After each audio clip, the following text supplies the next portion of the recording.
আসসালামু আলাইকুম দর্শক, আমরা বের হয়েছি আজকে ঘোরার জন্য ঈদের দিনে সব ফ্রেন্ড সার্কেল ভাই ব্রাদার মিলে। তো আমাদের জার্নিটা শুরু করলাম, আপনাদের নিয়ে যাব আজকে নতুন এক জায়গায়। তো আশা করি আপনাদের ভালো লাগবে। আমরাও হয়তো প্রথমে যাচ্ছি এই জায়গাটা, তো খুব মজার জায়গা। তো সাথেই থাকুন, একেবারে গ্রামীণ পরিবেশে আমরা যাচ্ছি।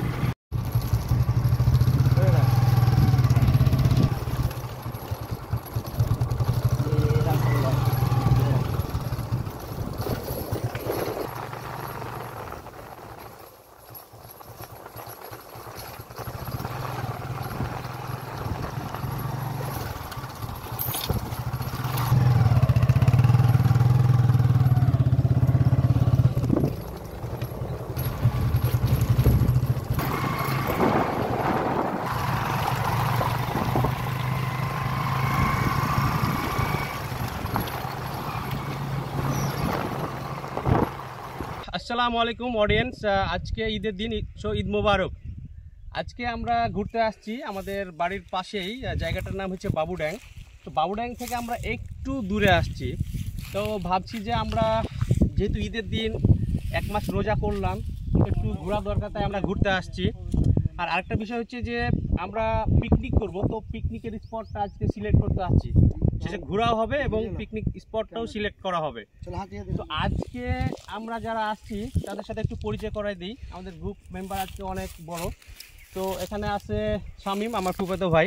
হ্যালো, আসসালামু আলাইকুম। সাগর ভাই অ্যাজ ইউজুয়াল। হ্যালো, আসসালামু আলাইকুম, ঈদ মোবারক ভিউয়ার্স। আর এটা হচ্ছে ছোট ভাই। আসসালামু আলাইকুম। আর ফুফাতো ভাই। আসসালামু আলাইকুম ওয়া রাহমাতুল্লাহ। ঈদ শান। মোবারক। ঈদ মোবারক। আসসালামু আলাইকুম, ঈদ মোবারক। বশির আহমেদ মধু, আমার চাচাতো ভাই। আর ক্যামেরাম্যানে আছে আব্দুল ওয়াহাব। তো এইটা বরেন্দ্রর মতো জায়গাটা আমরা একটু ঘুরবো, বেড়াবো এবং আপনাদের সাথে শেয়ার করব। আপনারা আসুন। এটা হাফিজ কবিতার রুমে লাগে। ওই জায়গাটা একটু গাড়ি শাওর ভাই, পিকনিক করবো আগামীকালকে। তো এই জায়গাটা কেমন হয়? হ্যাঁ, জায়গাটা তো আমার আমি যদি বলি খুবই সুন্দর একটা জায়গা, খুবই দুর্গম একটা এলাকা। এটা বাবুডাং থেকে আমতোরার মাঝামাঝি জায়গায় মোটামুটি। তবে আমরা কিন্তু পিকনিক ওই জায়গাতে যাব। হ্যাঁ, ওই যে দেখা যাচ্ছে ওই যে আমের গাছ, ওই জায়গা ছায়া হবে। তোমরা নিচ কেন? মধু কোন দিকে যাবো রে?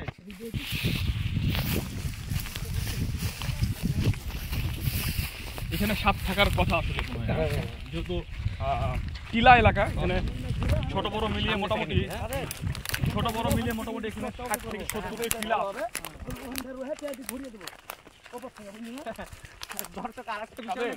জায়গাটা তো খুবই পিকনিক করতে আসলে লকড়ি খড়ির অভাব হবে না। প্রচুর খড়ি। দেখছি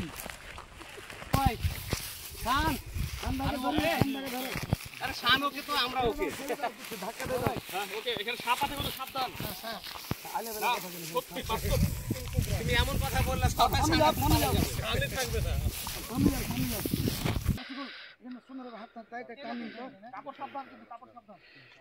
যাই হোক দর্শক, এটা আমাদের আসলে বাড়ির পাশে যে এত সুন্দর একটা জায়গা ছিল, এটা আমার জানা ছিল না। তো অসংখ্য ধন্যবাদ আমার চাচাতো ভাই মধুকে এত সুন্দর জায়গা নিয়ে আসার জন্য। আর এগুলো হচ্ছে কি বলে মধু, বিলাই হাঁচড়ি কাটা না?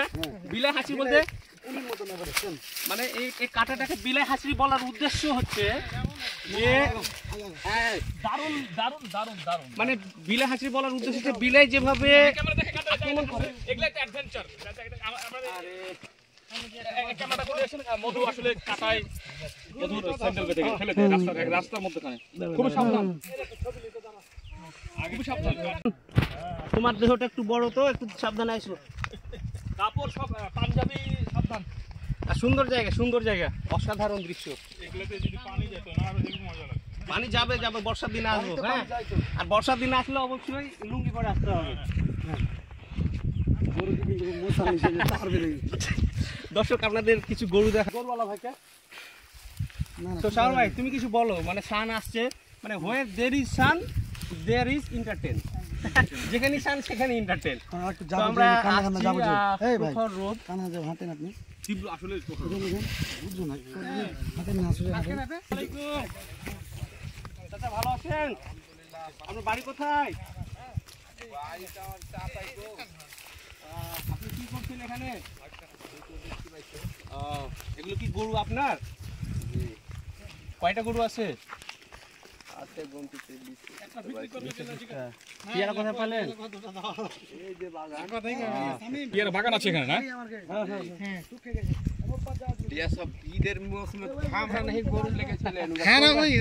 গরুর জুটি আপনাদের দেখতে আসলাম।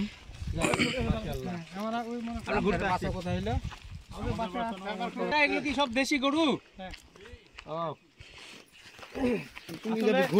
মধু আরেকটা বিষয় কি শাওর ভাই, আরেকটা বিষয় হচ্ছে যে যারা খামারে চাষ করে না গরু, ওই গরু আর এটা হচ্ছে মাঠে চড়া গরু। হ্যাঁ, এই দেশি গরুর মধ্যে মাংসের মধ্যে অনেক তফাৎ আছে। এই মাংস প্রচুর স্বাদ। তো আরেকটা বিষয় যে আমরা গ্রামে যারা কুরবানি দেই তখন চেষ্টা করি যে এই মাঠে থেকে গরু কেনার চেষ্টা করি। মারে দিবে বলছে ভোট দিস না ঢি মেরে দিবে অস্ট্রেলিয়া হতো না যাইস না পাঞ্জাবে মানা করছে মানাই তো এখানে মানাই তো আজ তাইরে যে উল্টে দিবে এখানে পেয়ারা বাগান কোথায় আছে? পেয়ারা বাগান কয়দিনের বাগান? শুনেছি ওখানে অনেক পেয়ারা চাষ হয়। পেয়ারা বাগান কোথায় আছে? পেয়ারা বাগানটা খুব জায়গাটা হয়। আমি একদম ক্লান্ত হয়ে গেছি, আর পারছি না মনে হয়।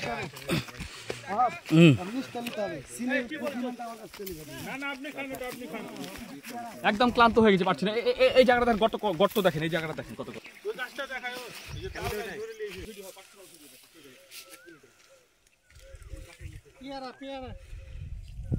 দর্শক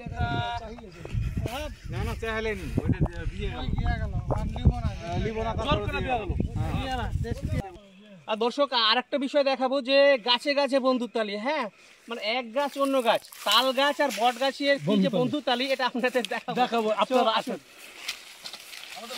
এরকম বন্ধুত্ব হওয়া আসলে দরকার। আপনি দেখেন এই যে তাল গাছের, বট গাছের মধ্যে তাল গাছ, বন্ধুতালির মধ্যে চিঠি দিয়ে কামাই দিলে মুশকিল।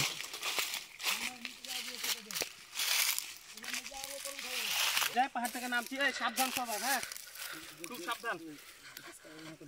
হ্যাঁ, এই আস্তে আস্তে।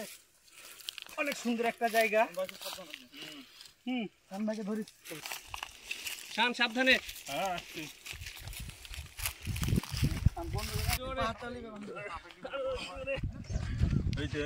শান উঠেছে, সাকসেসফুল, পিরামিড জয়।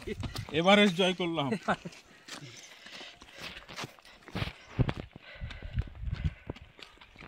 একদম কাজ হয়ে গেছে, ক্লান্ত।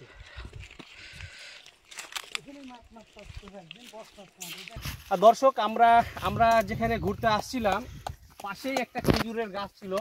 তো আপনারা নিশ্চয়ই জানেন যে খেজুরের গাছ থেকে কিভাবে রস পাওয়া যায়। এখানে যারা রস লাগায় তারা হয়তো বা আজকে রস লাগাচ্ছে না, মধু চেষ্টা করছে যে এখানে আর একবার যদি এটা চান্স দেওয়া যায়, ছিলা যায়, তাহলে ফটফট করে রস পড়বে।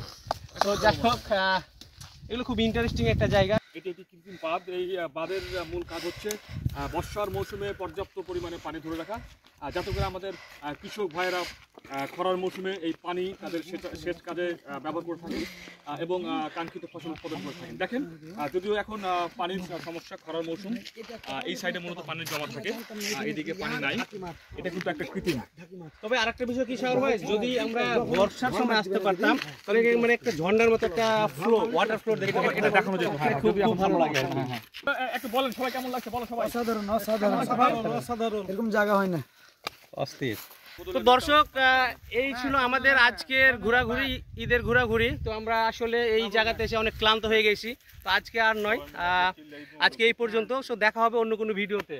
তো সবাই আল্লাহ হাফেজ এবং ঈদ মোবারক। ঈদ মোবারক। আসসালামু আলাইকুম।